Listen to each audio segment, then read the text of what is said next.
Qoraqalpog'iston Nukus shahridagi dehqon bozorida xuddi qovurilganga o'xshaydi, dudlanganda. O'zgacha. Bilasizlar, bu hududlarda baliqlar qanaqa bo'lishini, bularning mazasi boshqa yerda takrorlanmas maza bo'ladi. Har doim Chinozga borib, mana shunaqa kapchonlar olishga o'rganib qolganmiz, lekin Qoraqalpog'iston hududida o'ziga xos baliqlardan tayyorlash usuli bor. Chinozni baliq sotadiganlari qo'liga suv quyib turishadi bu akalarning oldida. Buni mazasi boshqacha bo'ladi. Qachon kelib qolsanglar Qoraqalpog'istonga albatta mana shu dehqon bozoriga tashrif buyurasizlar. Buni qaranglar. 350 ming so'm ekan. O'zlari 15 kilo kamida chiqadi deyapti. Demak, chorniy pestri degan dudlangan baliq. Rasulag'ani oldiga kelaverasizlar. Eng zo'ri Rasulag'ada bo'ladi mana. Qaranglar.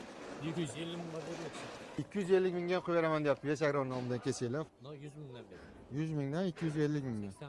80 ming. Sazanlar bor buni. Sazanlar. 65 dan beramiz sazan. Ana shunaqa dudlangan baliqlarni dastlabki qilib respublikaning Libo joyiga yetkazib beriladi deyapti. Hozir yeb ko'rdik, juda ham mazasi zo'r. Zakaz qilsa bo'lar ekan, buyurtma qilsa, Rasulag'a telefon nomerini ayting.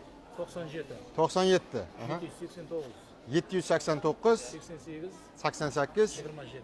27. Rasulag'aga telefon qilsanglar, Qoraqalpog'istonda sifatli, ishonchli, mazasi o'zgacha bo'lgan tapchonli baliqlar uyingizga xonadoningizga